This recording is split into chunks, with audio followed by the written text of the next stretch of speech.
como todos los lunes en nuestro querido programa El Ágora. Y recuerden ustedes que el Ágora era la plaza pública en Atenas, donde todo el mundo podía hablar con entera libertad. Y aquí lo hacemos de acuerdo al artículo 6º de la Constitución, que nos permite a todos los mexicanos la libertad de expresión. Claro. Yo le pregunté a Carmen Aristegui y me dice que ni más paloma que no le dan libertad de expresión. Hoy vamos a tocar nuestra historia verdadera, la que debemos saber sobre el descubrimiento de América, no las mentiras que nos cuentan en la escuela. Debemos dar gracias a Dios que la conquista fue hecha por los españoles. De haber llegado aquí los ingleses, hubiesen matado a todos los indios. Eso fue lo que hicieron los ingleses al conquistar los Estados Unidos. Asesinaron a todos los indios y dejaron unos cuantos en campos de concentración o reservas. Como ellos les llaman. Sí. Como muestra, y así tenerlos controlados y de exhibición para el turismo. Y posteriormente, esos asesinatos incluyen también a los indios mexicanos que vivían allí, cuando Santana y Benito Juárez venden el 60% de la patria a los Estados Unidos. Eso lo han visto ustedes en películas, cuando el general Custer va al oeste y apoya a los colonos gringos a quitarles las tierras y asesinar a los indios mexicanos que se quedaron de aquel lado en la venta de las tierras mexicanas hacia los Estados Unidos. Para ver las bondades de que nos hayan descubierto los españoles, empezaremos por ver la verdadera historia de México antes del descubrimiento, ya que nuestra historia, en libros de texto gratuitos, fue dirigida por el masón español Martín Luis Guzmán en 1959. Y como el masón no quiere a la Iglesia Católica y menos a los españoles que trajeron la religión acá, pues se inventan cuentos de asesinados y de saqueados de oro, que eso ya nos dirá nuestro invitado cuánto fue. Eso es una gran mentira y lo hacen para callar lo que la masonería hizo a los indios de Estados Unidos, que los masacraron a todos. Aquí los españoles no se dedicaron a asesinar indios, se dedicaron a educarlos en la lengua española y en meterlos a un solo Dios misericordioso que no quería sacrificios humanos, como los que aquí tenían los aztecas. Empezando por la verdad, les diré que el octavo señor mexica, ahí empieza la verdad, que era Ahuitzot, o sea, perro de aguas, en 1847, en Tenochtitlan, inaugura el templo a Dios Huitzilopochtli, o Dios de la guerra, y sacrifica 65,000 indios en 7 días y sus noches, con 4 entradas para los sacrificios por los 4 puntos cardinales, norte, sur, este y oeste, cada uno con sus respectivas mesas de sacrificios. En cada mesa había 12 sujetadores, que eran los que amarraban a los sacrificados, y 3 gentes sacrificadores, que con una punta de pedernales pegaban en el pecho, les arrancaban el corazón y lo tiraban al dios Huitzilopochtli, y el cuerpo lo tiraban a las multitudes para que se lo comieran. Al tercer día de estos sacrificios era insoportable el olor a cadáveres y a muerte. Es el mayor magnicidio de la antigüedad en todo el mundo, y esa es la verdadera historia de México antes de la llegada de los españoles. Tenemos que saber las atrocidades de los aztecas. Los historiadores dicen que esas eran costumbres salvajes, pero el derecho a la vida es nuestro y nadie lo puede quitar. Tan querían las tribus sojuzgadas su vida, que a la hora de que la Malitzin o la Malinche y Hernán Cortés los invitan a luchar contra los aztecas, todos se unen. Y ahí termina el 98% de los sacrificios humanos y del canibalismo. Es doloroso, pero esa es la verdad. Los aztecas a los tarascos los agarraban para esclavos, a los mayas les quitaban a los niños para cautivos, a los zapotecas hombres para sacrificio a los dioses y a las mujeres para sacrificio a las diosas. Por eso los pueblos odiaban a los aztecas, y más el tlaxcalteca, que era el más ofendido, era el que estaba más cerca. Repito, y que quede bien claro, los sacerdotes aztecas eran los del sacrificio y los que mataban. Los sacerdotes llegados de la España eran los evangelizadores, los que formaban los pueblos alrededor de la iglesia, en todos los pueblos y ciudades hay iglesias y más construcciones que ya iremos hablando de ellas. Los sacerdotes los enseñaban a hablar el español y les enseñaban agricultura y minería. No eran asesinos, como dice la historia mexicana, que enseña a todos el gobierno mexicano en las escuelas. Hoy tenemos un invitado de honor, el ingeniero Eduardo Vital, es ingeniero químico y con especialidad en minas y por supuesto en historia de México. Mi querido Víctor, démosle la bienvenida a Eduardo. Claro, desde luego, parece un honor para nosotros tenerte aquí, Eduardo, qué gusto. Muchas gracias. Yo nada más quisiera aclararle una cosa a mi querido Celso. Desgraciadamente en México tenemos la costumbre de decir, esos desgraciados españoles nos vinieron a conquistar. Y a todos se nos olvida que nuestro apellido es de españoles. No fueron los españoles que nos vinieron a conquistar, fueron nuestros padres los que vinieron. Es correcto. Y usaron a nuestras madres y nació un mestizaje que es lo que somos en la actualidad, ¿no? Entonces, nada de que esos españoles, no. Nosotros somos el producto de esos que vinieron aquí, ¿no? Antes que nada. Por lo que respecta a lo que acabas de decir sobre las mentiras que hay sobre la historia de México, bueno, pues con un pequeño debate que hemos tenido ahorita aquí con Eduardo, resulta que estamos perfectamente de acuerdo, ¿no? Es correcto. Sí, nos podemos dar cuenta, por ejemplo, de que la conquista de México tiene un contexto muy especial en lo que es la historia universal. La conquista de México, más que una conquista, podemos decir que es una liberación de los pueblos indígenas sometidos al yugo mexica, al yugo azteca, que añoraban una libertad, querían una libertad porque era un traslado del infierno, literalmente lo que aquí se estaba viviendo. Fray Toribio de Benavente, Motolinía, él lo dice perfectamente bien. Lo que estas pobres tribus indias sufrían aquí era un acoso satánico, completamente, porque se estaban realizando crímenes tan nefastos que uno se aterrorizaría si viese uno el grado de salvajismo que se estaba llevando en estas tierras. Realmente lo que hace Hernán Cortés en México es una liberación de los pueblos. Hay una frase que es muy ejemplifica muy bien lo que sucede aquí, de que la conquista la hacen los indios, literalmente. Claro, desde luego. Quizás te quiero interrumpir un poquito, pero mira, resulta que en realidad no hubo una conquista de México, hubo una conquista de Tenochtitlán. Es correcto. Sí, y la hicieron 10,000 tlaxcaltecas. Y te voy a decir una cosa, yo conozco muchísimos hacendados de Tlaxcala que hasta la fecha se refieren al Distrito Federal como los aztecas, y como que no los quieren, ¿ves? O sea, porque realmente eso fue lo que sucedió. Claro. Lo único que hizo Hernán Cortés fue convencer a todos, bueno, mira, si te está avasallando aquel, si ese te cobra tributo, si ese es el que te maltrata, si es el que te asesina, pues vamos a pegarle. Y lo hicieron desde los Zempoalas, aquí el cacique gordo de Zempoala, claro. De Zempoala, que todos. Entonces, realmente, como tú lo acabas de decir, y obviamente nos vas a ampliar muchísimo en ese aspecto, no fue la conquista de México, fue la conquista de Tenochtitlan, y no fue por españoles, porque eran 200 españoles. No, ahí fue una confederación realmente la que se logra hacer. De hecho, Hernán Cortés se da cuenta de que el tipo de sistema que se llevaba aquí era tan inhumano que su mismo carácter cristiano, porque ahí venimos con esa afluencia, se dice, el español vino aquí para saquear el oro.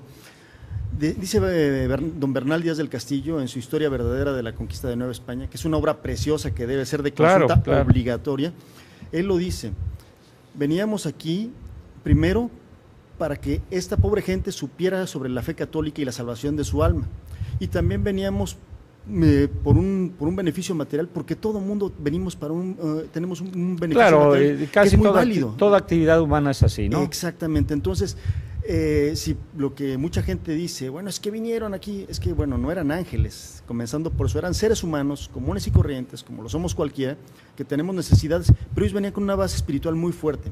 Ellos tenían dos vertientes muy importantes que eran las que querían especificar.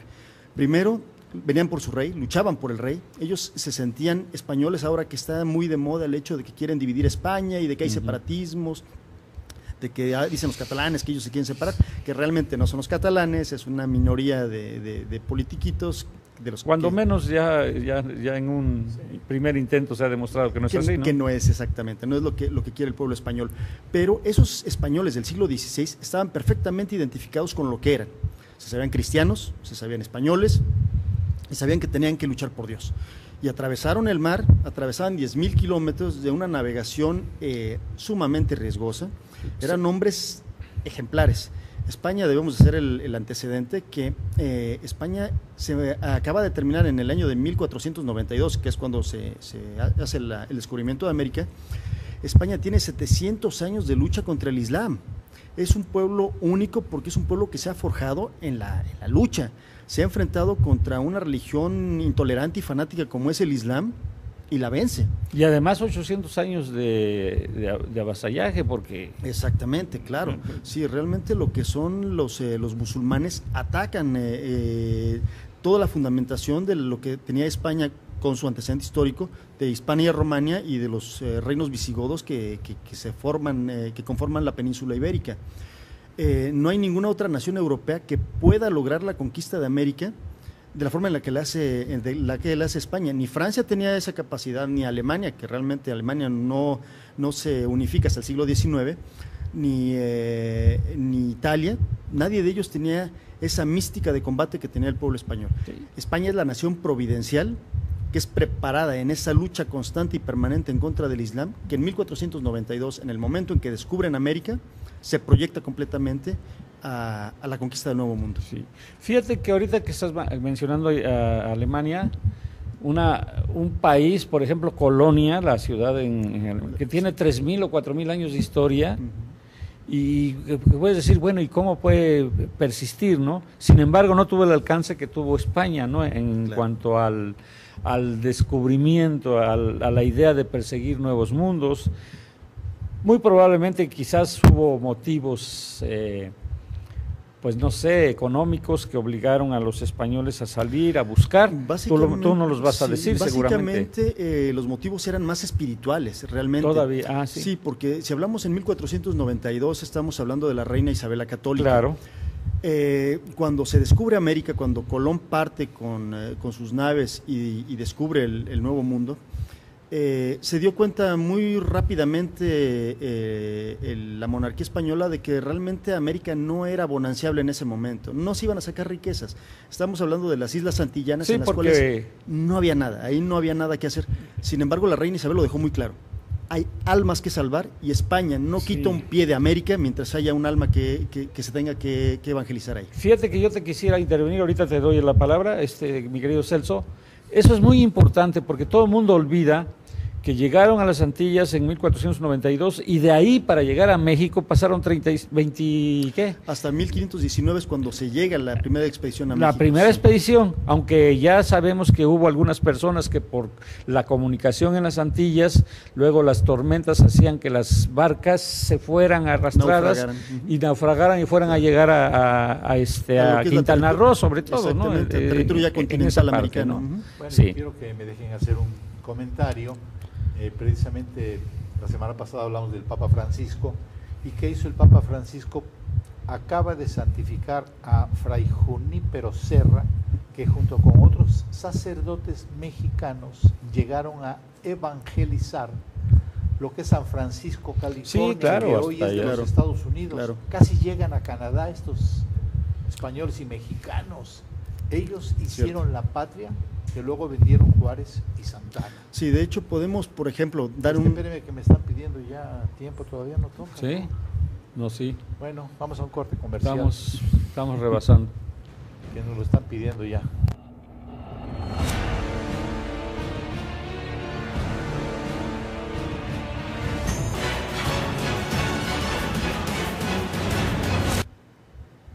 Bueno, pues nos quedamos en una parte anterior, que gracias a los evangelizadores españoles y mexicanos casi llega la patria hasta Canadá. Ellos hicieron la patria que luego vendieron Juárez y Santana. Y según el politólogo y gobernador de la isla Clipperton, don Víctor Loyo y Arnaúd, Juárez recibió el título de Benemérito de América, pero de América del Norte, o sea, de los Estados Unidos. Y quiero recomendarles, el libro es escrito por Bernal Díaz del Castillo, La historia verdadera de la conquista de la Nueva España. Sí. ¿Por qué los indígenas recibieron con cariño a los sacerdotes franciscanos?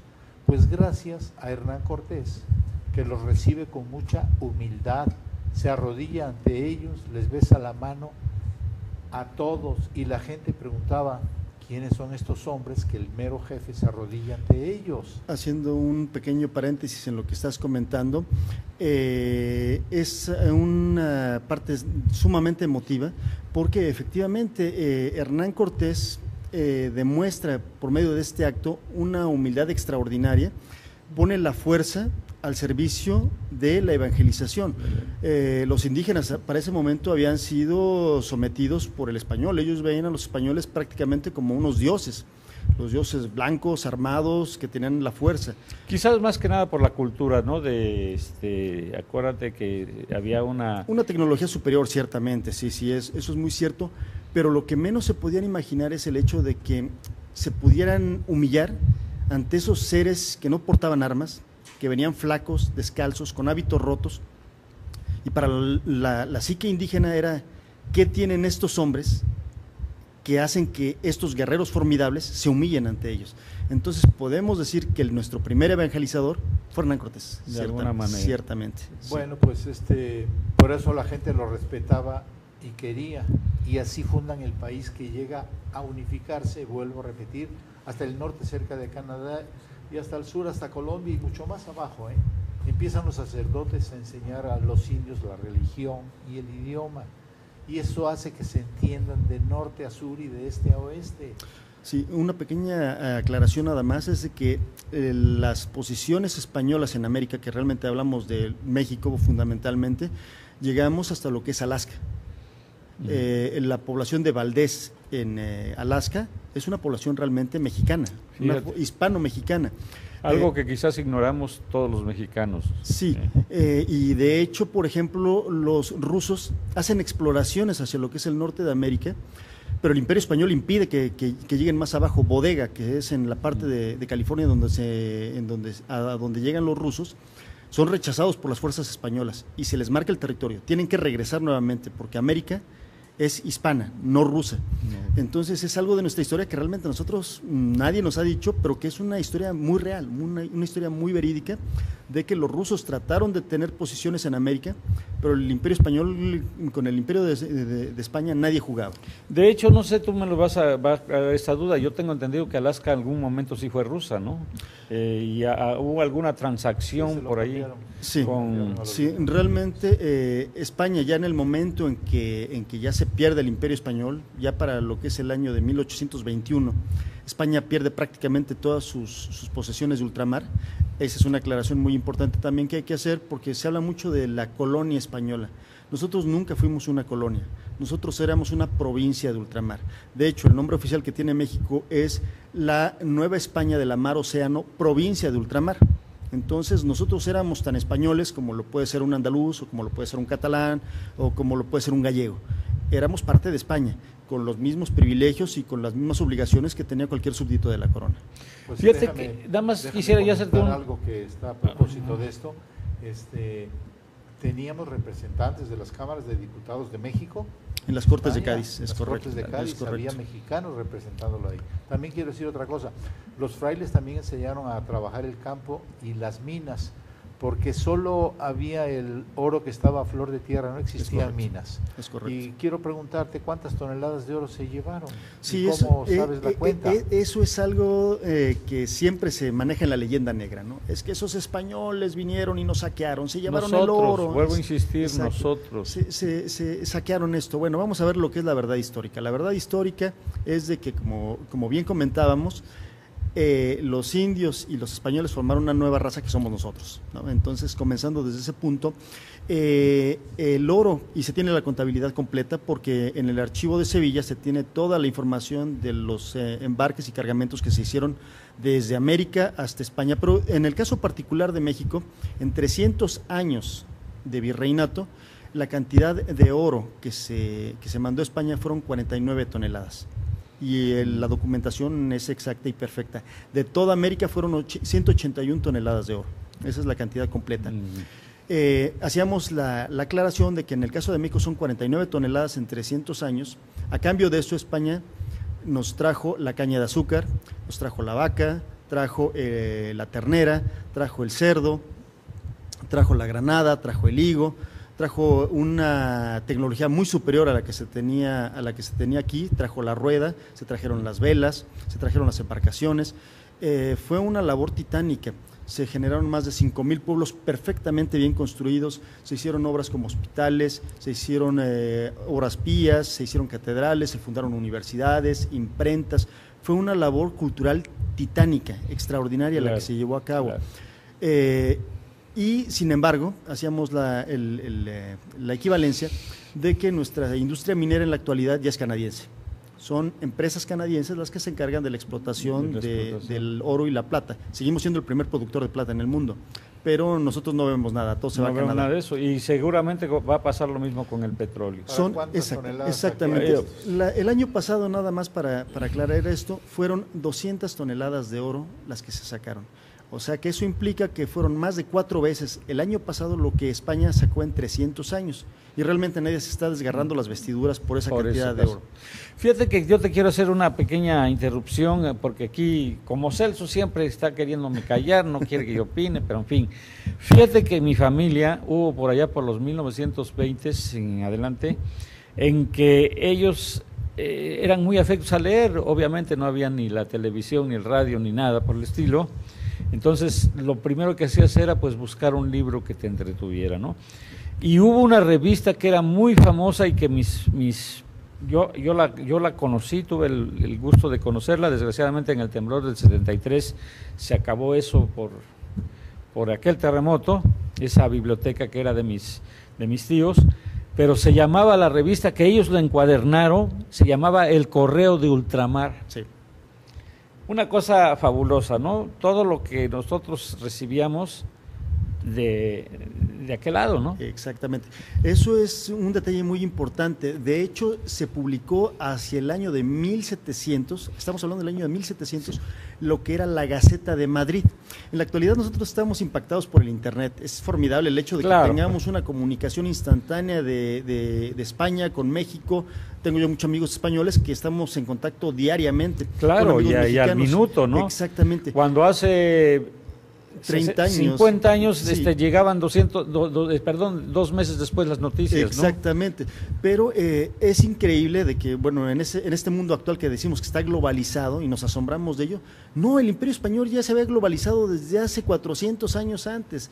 Nosotros recibíamos las noticias de Madrid por medio de las Gacetas de Madrid, entonces ahí nos venía toda la información al respecto. Bueno, yo quiero opinar algo con respecto a lo que tú dices de las 49 toneladas. ¿Por qué debemos de creerlo y por qué saber que es cierto?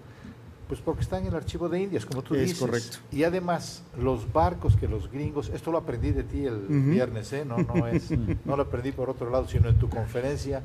Nos dio una conferencia en La Rosa Mística y ahí aprendí que todos los barcos que los gringos sacan a flote y quieren saber qué es lo que llevaba el barco, consultan el archivo de Indias. Es y ahí está registrado cada una de las cosas. Y lo más asombroso es de que esos registros empatan perfectamente con lo que se encuentra. Con lo que se encuentra. Entonces, una cosa sí podemos estar bien seguros.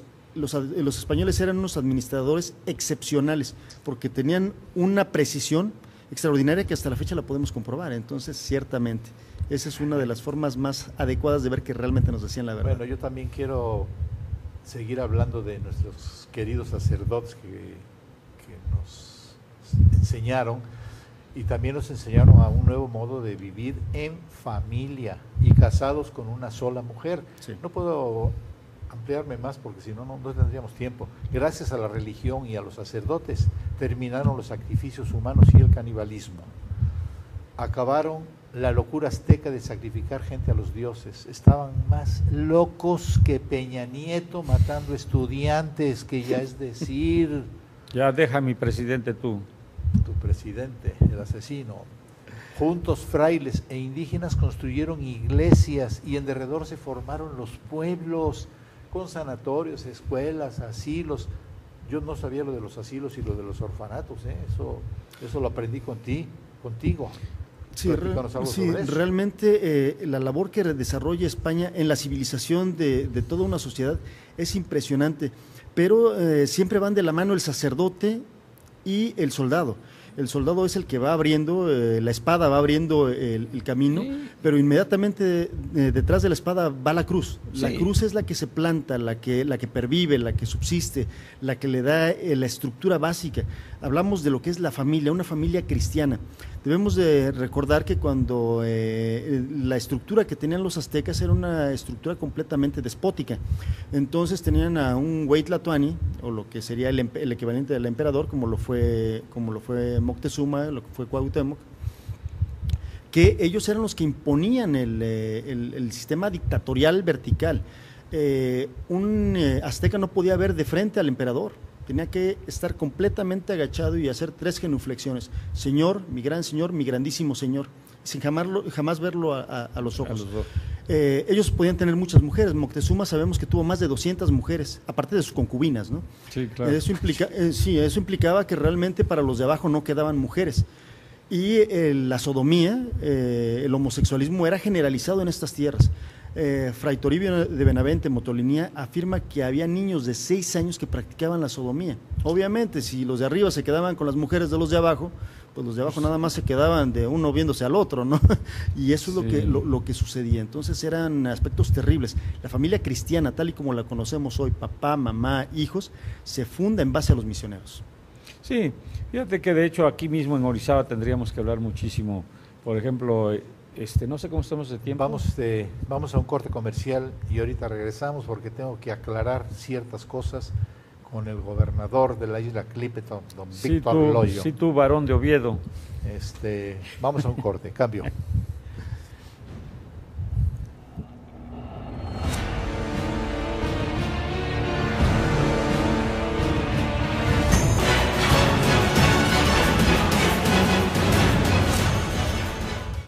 Pues continuando con la tercera parte del ahora, se nos está yendo el tiempo, mano. Qué bruto, mano. Pues quiero decirles que, por favor, recuerden que entre los sacerdotes españoles y los sacerdotes mexicanos van haciendo este país y van creciendo y subiendo, y es donde se forma una nación enorme. Hay que darle un reconocimiento fuerte a la reina Isabel la Católica, que en su testamento y en su codicilio estableció igualdad para todos los pueblos conquistados y sus descendientes, que poco a poco se fue implementando. La primera ley del trabajo, esto lo aprendí de usted, señor, la primera ley del trabajo en las posesiones, o sea, en México, la editó el emperador Carlos V, donde los trabajadores de las minas solo trabajaban 4 horas en la mañana a ir a comer y 4 horas en la tarde. No se trabajaba el 7º día, pero sí se les pagaba. Era pagado. O sea, sí había un orden. Todo esto se encuentra en el archivo de Ingles. Es correcto. Realmente esto es parte de esa información que se encuentra ahí presente. Esa información está ahí disponible, pero se habla mucho de las condiciones laborales del siglo XIX en Inglaterra, por ejemplo, que eran verdaderas fábricas de esclavitud. Ahí eran esclavos. Perdón que te haga yo ahí una interrupción, y eso es lo que yo he comentado muchísimo, porque luego dicen, no, pero es que en época de Porfirio Díaz, por decir algo, era inclemente las condiciones de trabajo. Le dije, espérate, vete a Inglaterra con la Revolución Industrial, tenían 16 horas de trabajo diario y metían a los niños a trabajar, mujeres embarazadas. Terrible. Entonces, y es fácil luego querer juzgar actualmente lo que sucedió en el pasado en un contexto totalmente diferente. Pero realmente lo que es el Imperio Español siempre fue un imperio de orden y de justicia. Entonces la primera legislación que establece que los mineros van a trabajar únicamente 8 horas diarias es la legislación española, y efectivamente son 4 horas en la mañana, se hace un receso para que puedan comer y descansen, 4 horas, y el 7º día es pagado. Entonces, a tal punto llega esta perfección del sistema que cuando Alejandro de Humboldt, que es el científico alemán que viene a ver a México, se da cuenta de las condiciones en que viven los mineros mexicanos, él se asombra y dice, los obreros y los mineros de la Nueva España viven mejor y son mejor pagados que nuestros mineros en Alemania.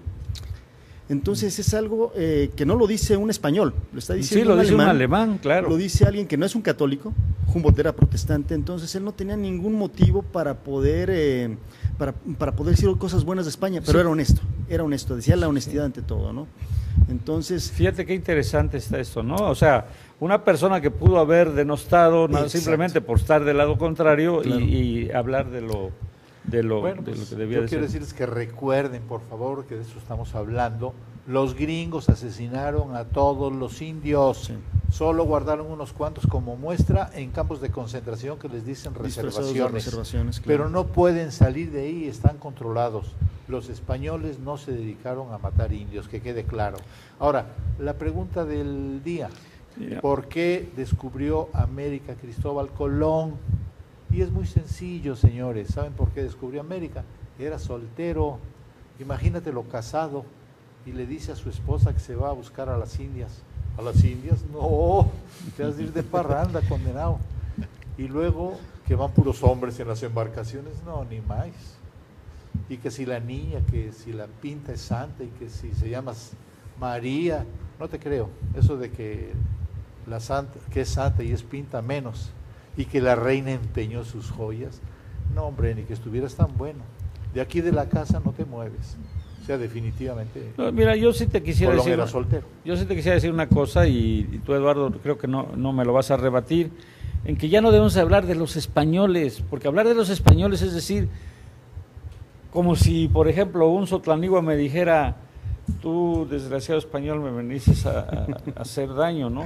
Somos el producto, claro, de esa mezcla, entonces no podemos hablar de los españoles, no, de alguna manera son nuestros padres o exacto, nuestras madres, como tú lo quieras llamar. Hablamos de la hispanidad y ese concepto es muy importante. La hispanidad significa que nosotros compartimos idioma, porque nos comunicamos en el mismo idioma. Si vamos a Madrid, nos van a entender perfectamente, claro, como que si viajamos a Buenos Aires, a más de 13,000 kilómetros de distancia, y nos van a entender con toda la facilidad del mundo, porque hablamos un mismo idioma. Tenemos una misma religión, que es mayoritariamente la católica. De hecho, podemos afirmar con San Juan Pablo II que más de la mitad del mundo católico reza a Dios en español, gracias a esa obra magnífica que hizo España. Y la raza, fundamentalmente, porque ¿quién de nosotros no tiene apellido español y sangre española? Hace poco se hizo un estudio genético del pueblo mexicano para ver qué somos realmente. Este estudio arrojó datos muy interesantes, porque resulta que el promedio de los mexicanos tenemos arriba de un 60% de genes europeos, fíjate, fundamentalmente españoles. Más que más que lo indígena. En Argentina, por ejemplo, tienen un 69%. Entonces, no estamos tan separados de los argentinos, a pesar de que nuestro fenotipo no sea tan claro como el de ellos, sí, pero somos mayoritariamente europeos. Entonces, tenemos la vertiente indígena, claro, eso es indiscutible que se tiene, pero nuestro concepto del mundo y de la vida es el concepto del mundo y de la vida que nos dio España. Claro. Nosotros tenemos la fundación de ayuntamientos. El primer ayuntamiento es el de Veracruz, claro, por don Hernán Cortés. La antigua famosa, ¿no? Exactamente. Se cayó el puente el ayuntamiento de Veracruz, exactamente. Pero España es la que nos hereda fundamentalmente el derecho romano que hasta la fecha tenemos. Claro. Entonces, la cultura nos llega a través de España. El latín, que es la lengua culta, es la lengua por medio de la cual toda Europa se comunica, nos llega a América y tenemos a unos de los mejores latinistas gracias a la obra de España. Entonces, en el aspecto cultural, en el aspecto de conocimientos científicos y técnicos, la labor de España en América es impresionante y nosotros somos herederos de claro, todo ese conocimiento. de toda esa cultura. Y fíjate sí, que precisamente me enteré yo hace poco de que el Día de la Hispanidad, por cierto, fue promulgada en España y eso creo que en 1915 fue aprobada generalmente. Sí. Seguro que tú me vas a abundar mucho en ese punto. Realmente, solamente en la actualidad hay 2 naciones que celebran el Día de la Hispanidad en el mundo católico. Es en el mundo católico hispánico. Es España y es México. Y es México. Somos las dos únicas naciones que a la fecha tenemos un Día de la Raza que festejar. Es el 12 de octubre, porque el 12 de octubre es el Día de Nuestra Señora del Pilar, que realmente Nuestra Señora del Pilar, bueno, pues es la patrona de España. De España. Pero también resulta con que es el Día de la Hispanidad, porque es un 12 de octubre cuando se descubre América, ¿no? Entonces, feliz coincidencia de que esos dos eventos tan fundamentales para la conformación de la hispanidad se dan ese mismo día. Sí, pues qué bueno que el viernes nos conocimos, Eduardo, tocamos este tema, aprendí mucho yo ese día también de ti. Gracias. Y gracias a eso te tenemos aquí como invitado de honor. Y entre las cosas que tú decían los que conquistaron los Estados Unidos que ellos eran blancos y representaban a Dios, y que los indios representaban al diablo, por eso los mataban. Sí, su teoría del destino manifiesto, que es una teoría calvinista, protestante, establece eso. El blanco, el anglosajón, es el hijo de Dios, fundamentalmente. El indígena es hijo del diablo, entonces es natural que el hijo de Dios mate al hijo claro, del diablo. Claro, y fíjate que no, y eso es un aspecto que yo ignoraba. Sí, y también decían que esos mismos, el mejor indio es el indio muerto. Que está muerto. Sí. The best Indian is the dead Indian. El mejor indio es el indio al que matas. Y realmente lo hacían. O sea, realmente hicieron unas matanzas, unos holocaustos impresionantes, en que poblaciones enteras de indios fueron arrasados y no quedó nada. Los pocos que sobreviven porque escapan, después son encerrados en campos de concentración disfrazados, que en la actualidad son las reservaciones, ¿no? Claro, sí. Pues yo también quisiera que nos platicaras algo, pues rapidín, que ya casi nos toca ir a un comercial, sobre cómo ayudó la conquista a genios mexicanos a resaltar en Europa. Sí, bueno, realmente lo que es el siglo de oro español, en que brillan seres espectaculares como un Cervantes, como un Tirso de Molina, México estuvo presente. En ese tiempo éramos la Nueva España, pero tenemos a una Sor Juana Inés de la Cruz, claro, que brilla con una magnitud espectacular y que es reconocida en España de la misma forma, del mismo calibre que cualquiera de los genios que tuvimos en el siglo de oro español. La historia de España realmente también es nuestra historia, forma parte de nuestro contexto. Don Nemesio Rodríguez Lois, mexicano, hijo de españoles, un excelente escritor mexicano, lo dice claramente. La historia de España, la historia de los visigodos, la historia de los hispanos romanos, la historia de la Reconquista es nuestra historia también, forma parte de lo que nosotros somos. Y que tiene un valor y un peso fundamental. Nuestra historia no comienza con una conquista, ni sigue nada más con un periodo virreinal del cual no se habla prácticamente nada, y que llega una independencia y que después llega una revolución. No, señores, nosotros tenemos una historia que va mucho más atrás. Claro. Tenemos una historia que es tan antigua como la historia de la misma España. Así lo creo, claro que sí. Bueno, también quería que nos explicaras que después ya la masonería y toda esa bola de cosas nos imponen el gobierno por estados. Nosotros estábamos acostumbrados a... Realmente el tipo de estructura al que estábamos acostumbrados desde siempre, desde la vertiente indígena, era a un imperio, a una monarquía, claro, a que uno fuera el que mandara. Por parte de nuestra vertiente española es lo mismo, nosotros provenimos del imperio español. Claro. Entonces, psicológicamente y en el marco contextual histórico, nosotros provenimos de imperios, nosotros no provenimos de una república federal. Claro. Dice el licenciado Luis Ritt Torres, uno de nuestros mejores historiadores contemporáneos mexicanos, que el sistema federal que en Estados Unidos unifica lo disperso, unifica a sus 13 colonias originales, en México separa lo que ya estaba unido. Nosotros existíamos como México antes de tener unos estados, nos separa completamente. Perfecto. Creo que nos toca ir a un corte comercial. Ahorita regresamos con ustedes, amigos. Sí, fíjate que... Ya.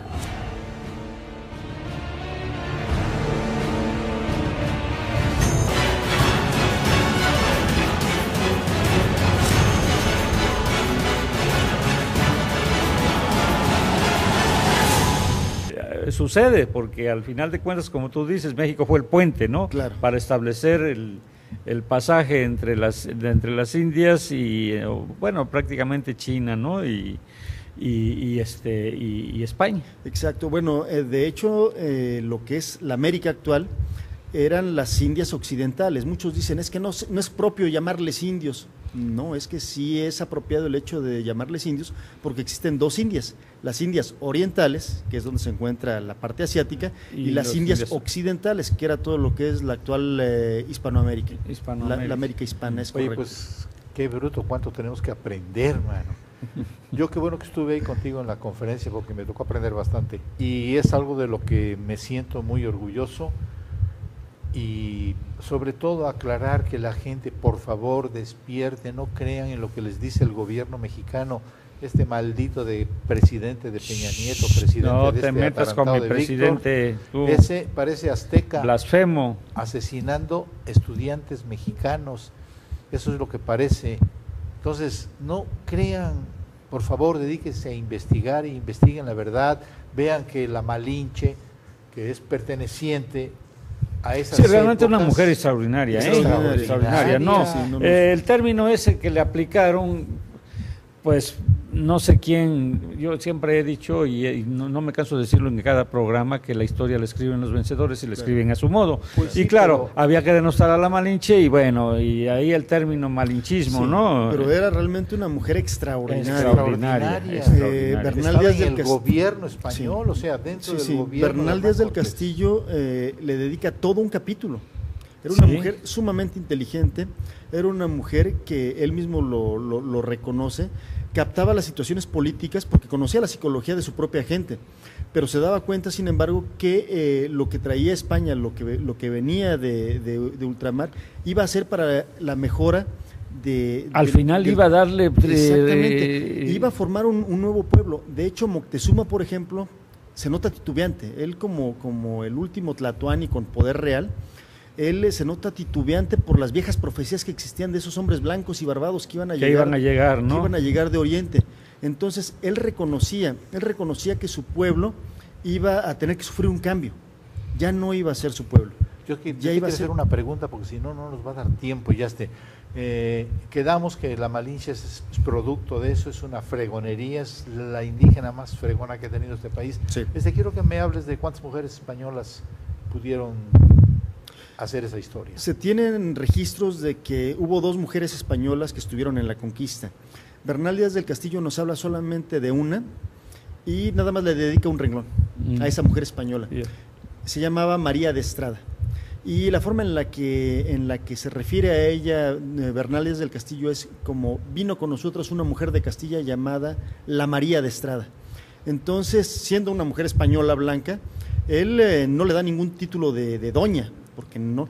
Como embargo, posteriormente se lo da Doña Marina. Exactamente, entonces Doña Marina es Doña Marina.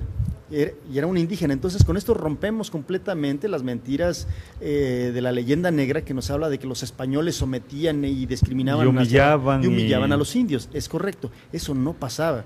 Mira, fíjate que ahorita que estás mencionando eso, yo recuerdo cuando la muerte de Cuauhtémoc, que es otra cosa que todo el mundo ignora, porque todos hablan de que los españoles lo torturaron y todo, pero no, sí es cierto, hubo eso para querer sacarle alguna información, pero él no murió ahí.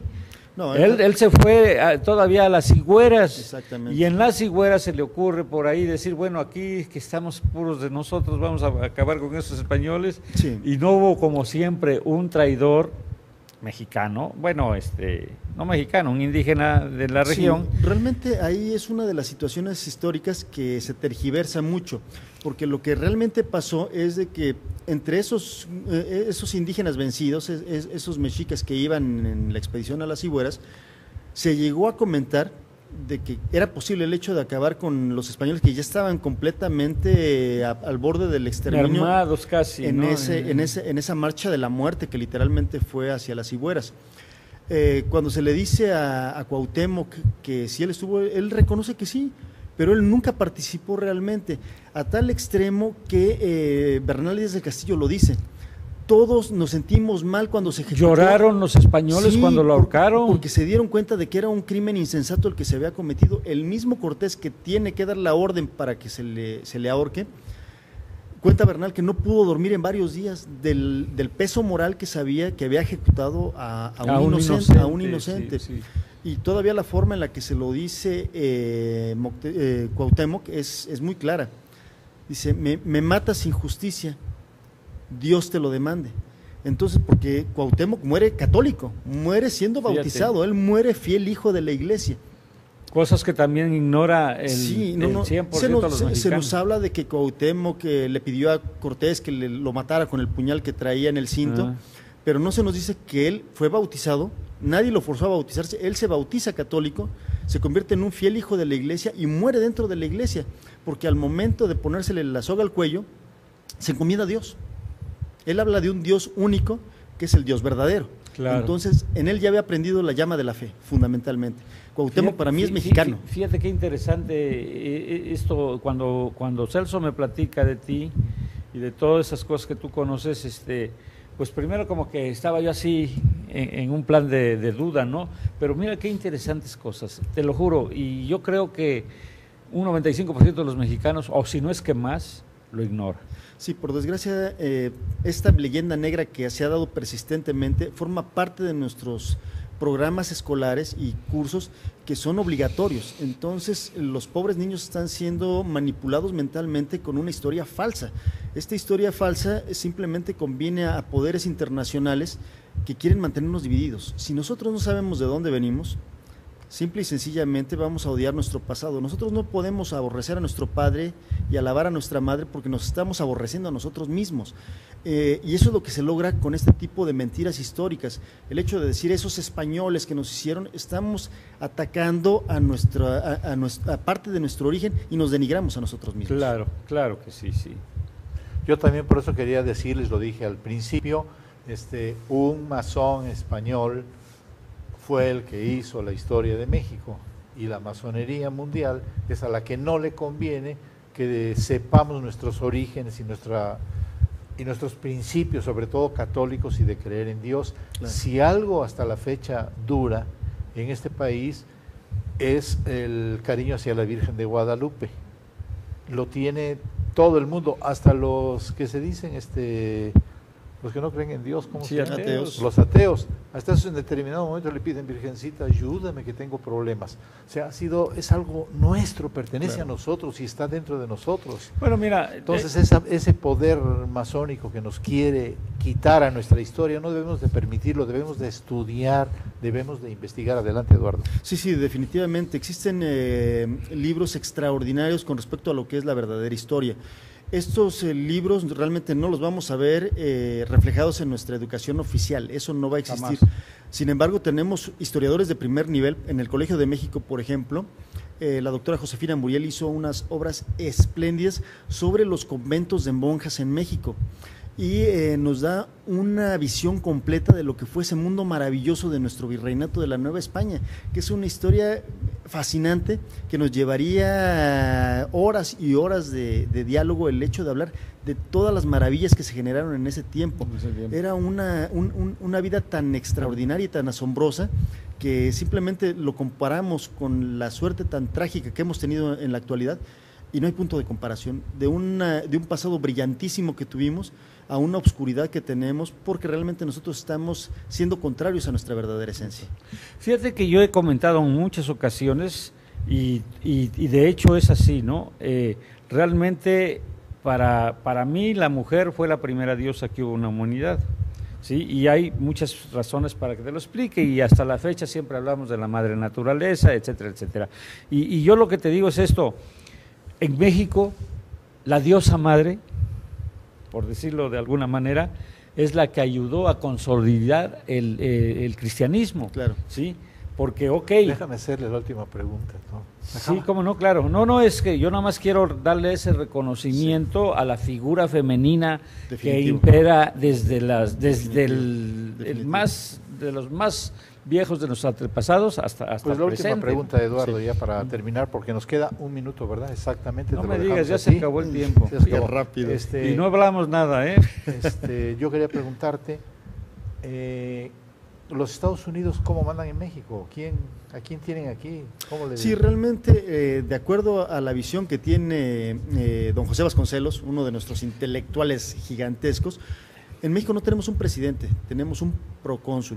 El procónsul es simplemente aquel representante del imperio norteamericano, que se nos pone en México y es el presidente en todas sus vertientes. Realmente las órdenes no se generan aquí, las órdenes nos vienen del norte del Bravo. Fíjate que yo cada vez que peleo con Celso le digo, es que tienes que entender eso. Yo le llamo a las fuerzas oscuras. Pues si no les llame las fuerzas. Le puedes llamar oscuras. como quieras, pero definitivamente nos pusieron el pie encima en los Estados Unidos y las fuerzas que aún a los mismos Estados Unidos dominan, Claro. los dominan a nosotros. Claro. Eduardo, te agradezco muchísimo que hayas estado con Muchas nosotros. De gracias. veras ha sido un placer. Don Víctor, ha sido un placer. No, y yo quisiera especialmente decirle aquí a Eduardo que fue un gusto, Qué una amable. sorpresa y qué interesante lo que nos estás narrando y que desgraciadamente no tuvimos el tiempo para que abundaras mucho más. Exactamente, el tiempo ya se acabó, señores. Hemos terminado. Ahora sí nos vamos a un corte comercial de una semana. Nos vemos el lunes que viene a las 7 de la noche. Muchas gracias.